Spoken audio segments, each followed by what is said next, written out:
Welcome to the new video. आज हम लोग बात करने वाले हैं बिजनेस स्टडीज़ के इंट्रोडक्शन के बारे में मैं बात करूंगा। इसके जैसे आप लोगों को पता ही है कि भाई बिजनेस 11th क्लास में फर्स्ट टाइम आप पढ़ रहे हैं। इससे पहले आप लोगों ने नहीं पढ़ा होगा, ठीक है। अप टू 10th क्लास तक ये बिजनेस स्टडीज़ आप लोगों के लिए नहीं होता। उसके बाद आप जब कॉमर्स स्ट्रीम जब आप सेलेक्ट करते हैं तो उसमें एक मेन सब्जेक्ट्स के तौर पर बिजनेस स्टडीज़ आपको पढ़ाया जाता है, ठीक है। तो चलिए शुरू करते हैं बिजनेस स्टडीज़ को, जानते हैं इसके अंदर क्या होता है और हम लोग इसको कैसे कैसे हम लोग करने वाले हैं। चलिए शुरू करते हैं बिजनेस स्टडीज।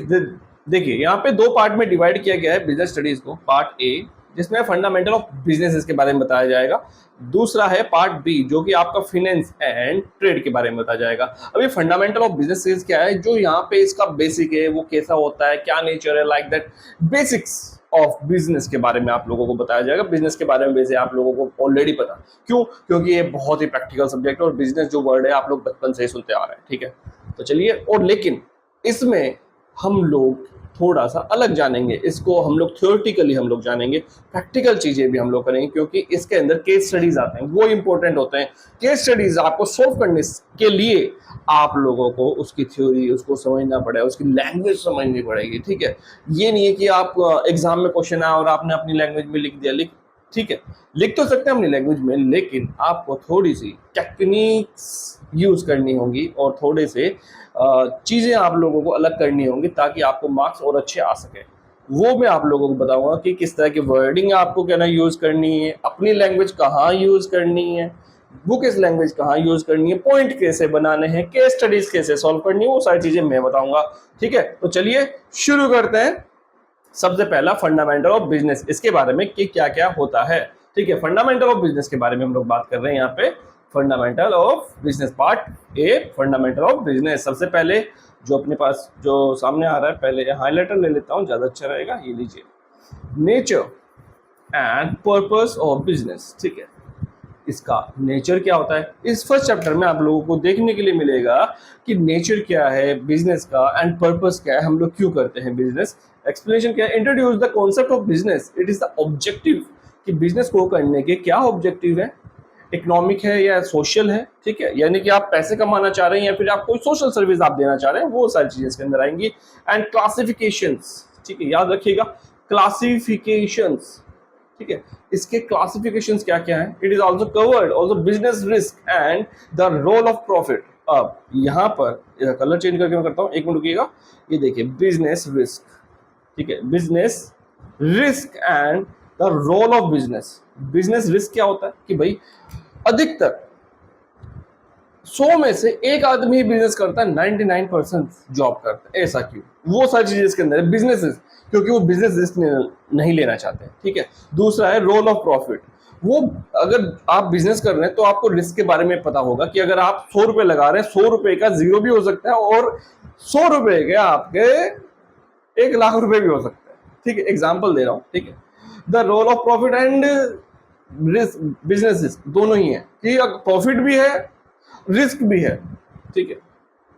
ये चीज हम लोग इस चैप्टर में हम लोग डिस्कस करेंगे। Now let's we talk about forms of business, कि बिजनेस कितनी तरह के होते हैं, या फिर मैं बात करूं टाइप्स ऑफ बिजनेस कितने तरीके के होते हैं, ये सारी चीजें हम लोग इस चैप्टर में डिस्कस करेंगे, ठीक है। एक्सप्लेनेशन क्या बोलती है इसकी, explanation describe types of business, business कितने तरह के हैं, क्या structure, like a sole proprietorship, क्या जो अकेला बिजनेस करता है वो सब कुछ वही है, एम्प्लॉयज भी नहीं जाता उसके पास, वो अधिकतर काम खुद ही करता है, जैसे कि छोटी शॉप्स वगैरह होगी, सो प्रोप्राइटरशिप वो भी उसमें भी आ जाते हैं, पार्टनरशिप भी है, जॉइंट हिंदू फैमिली है एंड कोऑपरेटिव सोसाइटीज है एंड जॉइंट स्टॉक कंपनीज है, लाइक दैट, ठीक है। इस तरह की सारी चीजें आप लोगों को इसके अंदर जानने के लिए मिलेगा फॉर्म्स ऑफ बिजनेस के अंदर, कि भाई फॉर्म्स कैसे है, मेन टू से कि भाई अलग अलग क्या क्या चीजें होती है, किस टाइप के बिजनेसेस होते हैं, ठीक है। बहुत इंपॉर्टेंट, ये सेकंड चैप्टर बहुत इंपॉर्टेंट, सबसे ज्यादा पूछा जाने वाला चैप्टर है ये, ठीक है। चलिए आगे बात करते हैं। It is compare their features and merit and limitation, ठीक है।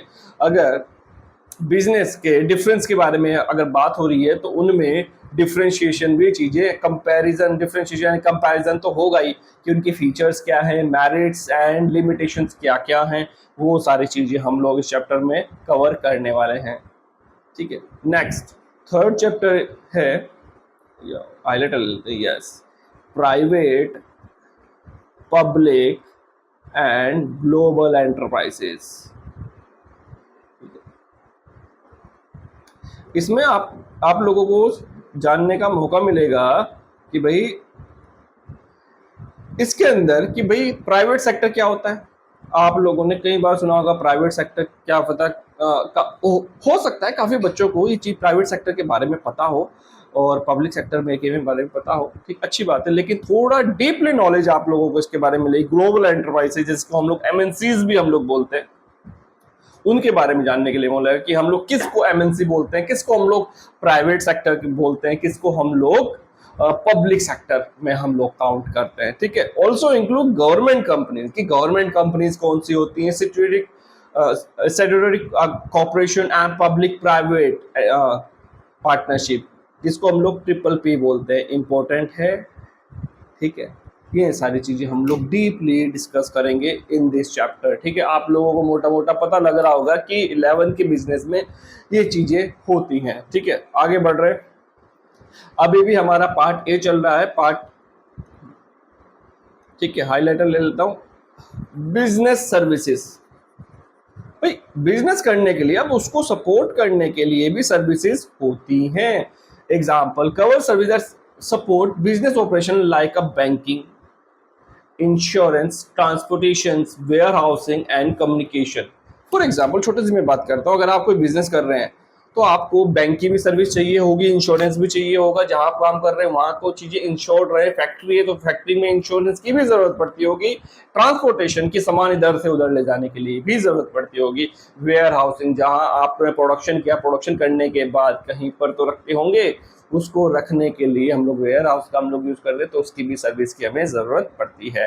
And communication, communication mean to say phone, internet, like that, ये सारी चीजों की हमें जरूरत पड़ती है फॉर अ बिजनेस सर्विसेज, ठीक है। कि एक बिजनेस अकेले बड़ा नहीं बनता, ठीक है, उसके सपोर्टिव सिस्टम, उसको सपोर्ट करने वाली सर्विसेज, उसको सपोर्ट करने वाले लोग ज्यादा जरूरी होते हैं, वही उसको आगे लेके जाते हैं, उसे कस्टमर्स, क्लाइंट्स या फिर उसके एम्प्लॉयज, सब कुछ, ठीक है, छोटी छोटी चीजें सारी इंपॉर्टेंट होती है। तो ऐसे ही किसी हम लोग बात करें बिजनेस सर्विसेज की, बिजनेस सर्विसेज की जो बिजनेस को सर्विस दे, ठीक है। Next, emerging mode of business बात कर रहे हैं। एमर्जिंग मोड ऑफ बिजनेस ये क्या है, देख लेते हैं, जरा पेन उठाते हैं और explanation focus on modern business practice such as the e-business, outsourcing business, BPOs and digital transaction, explain the shift from traditional to modern business, ठीक है। emerging mode of business, ठीक है, ये आज के टाइम की बात कर रहा है। मेन टू से, जैसे आप लोग वीडियो देख रहे हैं, पहले क्या होता था, ये अधिकतर लॉकडाउन से पहले की बात है, ठीक है, लेकिन लॉकडाउन से पहले काफी था कि ऑनलाइन चीजें अवेलेबल हैं, लेकिन इतने स्तर पर नहीं था। लेकिन जो आज के टाइम में है, आप कहीं से भी किसी भी जगह बैठ के, अगर आपके पास कनेक्टेड डिवाइस है, इंटरनेट है, आप कहीं से भी कुछ भी सीख सकते हैं, ठीक है। तो वैसे ही है कि ई बिजनेस का इंट्रोडक्शन हुआ कि भाई पहले तो ये था कि एक शॉप है किसी एरिया में, तो वो अपने किसी लिमिटेड एरिया को ही कवर कर सकता था, लेकिन अगर आप ई बिजनेस है तो आप पूरे वर्ल्ड वाइड में अपना बिजनेस फैला सकते हैं एक जगह से कंट्रोल करके, ठीक है। अब ये है आपका ई बिजनेस के बारे में हम लोगों ने डिस्कस कर लिया। ई बिजनेस जैसे कि आपका अमेजोन, फ्लिपकार्ट, लाइक दैट, ये सारी चीजें इसके अंदर आती हैं, वो चीज हम लोग इसके अंदर पढ़ेंगे। आउटसोर्सिंग क्या होता है, बीपीओ क्या होता है। बीपीओ अधिकतर हम लोग कॉल सेंटर को हम लोग काउंट करते हैं, लेकिन बहुत सारी चीजें इसके अंदर आती हैं, ठीक है। कॉल सेंटर ही नहीं, काफी सारी चीजें आती हैं, तो ये चीज भी हम लोग इसके अंदर हम लोग बात करेंगे। डिजिटल ट्रांजैक्शंस क्या होती है, ठीक है। Explain the shift from the traditional to modern. भाई पहले हम लोग ट्रेडिशनल मेथड हम लोग यूज करते थे, अब मॉडर्न मेथड हम लोग यूज करते हैं। यूज इंटरनेट, ठीक है, इंटरनेट के थ्रू हम लोग ये सारे काम हम लोग करते हैं, ठीक है। चलिए, ये हमारा हो गया है। नेक्स्ट टॉपिक की ओर चलते हैं। नेक्स्ट टॉपिक है हमारा सोशल रिस्पॉन्सिबिलिटी, ठीक है। Social responsibility of the business and the business ethics. भाई जब आपका बिजनेस चल पड़ता है ना, फिर उसके बाद आपकी चीजें हैं, सोशल रिस्पॉन्सिबिलिटी आ जाती हैं, बिजनेस एथिक्स आ जाते हैं, मीन टू से कि आपकी क्या रिस्पॉन्सिबिलिटी टूवर्ड सोसाइटी, कि आप, क्योंकि आप सोसाइटी के बीच में ही बिजनेस कर रहे हैं, वो सारी चीजें इसके अंदर आएंगी। ठीक है, बिजनेस एथिक्स। ठीक है, बहुत सारी कंपनीज ऐसी हैं जो बिजनेस एथिक्स और सोशल रिस्पॉन्सिबिलिटी पे बहुत ज्यादा प्रायोरिटी देती हैं। ठीक है, अब थोड़ा सा आगे पढ़ लेते हैं। एक्सप्लेनेशन क्या है? Discuss how the business should be operate ethically and responsibly towards society and the environment. Also introduce the concept of the corporate society responsibility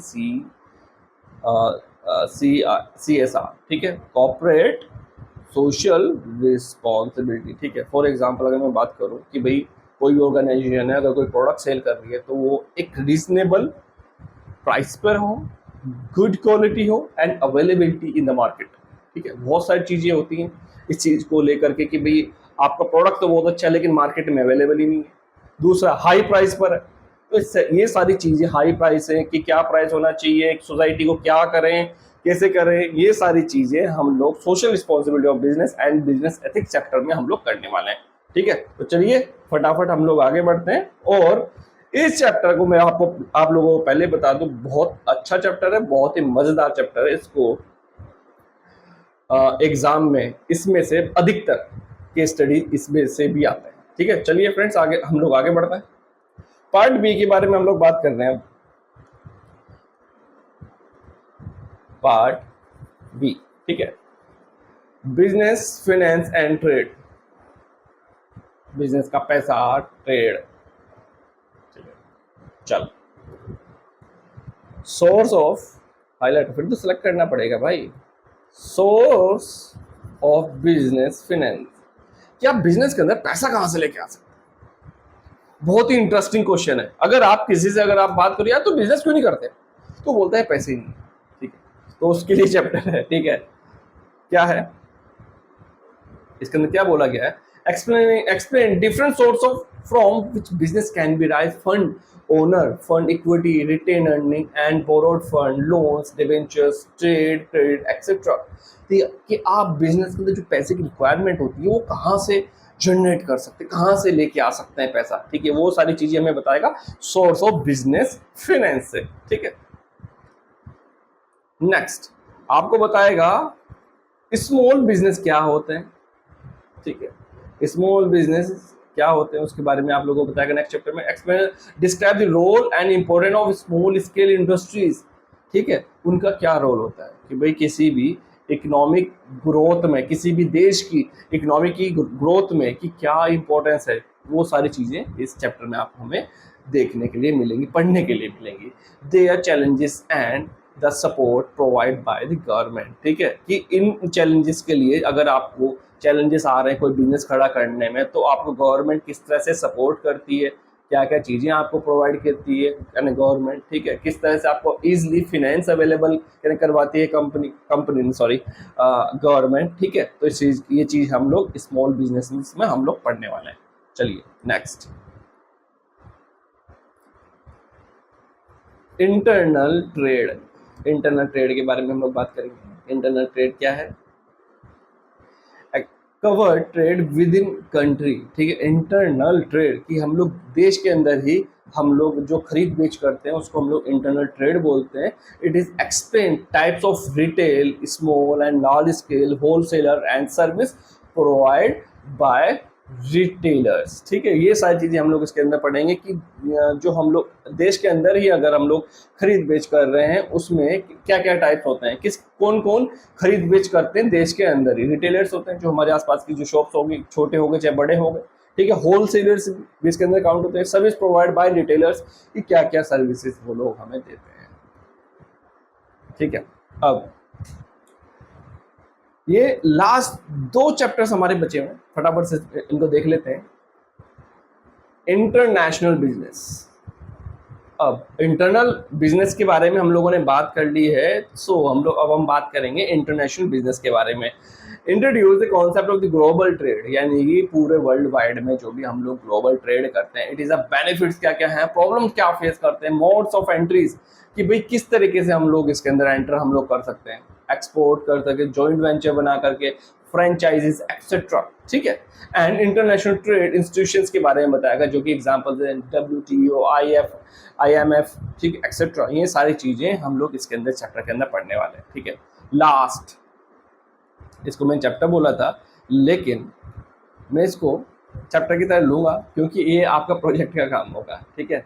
आपको स्कूल की तरफ से जो भी टॉपिक्स जो मिलेंगे, जो भी आप प्रैक्टिकल फाइल जो बनाएंगे, वो आपके प्रोजेक्ट वर्क पे आएगा और 20 नंबर का आपका होगा, ठीक है। सो आपका 80 प्लस का 20 इस तरह से बनाया जाएगा। कुछ स्कूलों में क्या करते हैं, एक फाइल बना लेते हैं और कॉपियाँ चेक कर देते हैं 5 नंबर के बिहाफ पर, ठीक है। तो इस बात का ध्यान रखें कि आप स्कूल की कॉपी जरूर मेंटेन रखें ताकि आप लोगों को पूरे 20 ऑफ 20 मिल सके, ठीक है फ्रेंड्स। आज के लिए हम लोग इतना रखते हैं, फिर हम लोग अगली वीडियो में मिलेंगे। फर्स्ट चैप्टर से हम लोग बिल्कुल जीरो से बहुत ही इजी लैंग्वेज से हम लोग शुरू करने वाले हैं। तो फ्रेंड्स चलिए आज के लिए इतना ही, मिलते हैं हम लोग नेक्स्ट वीडियो में।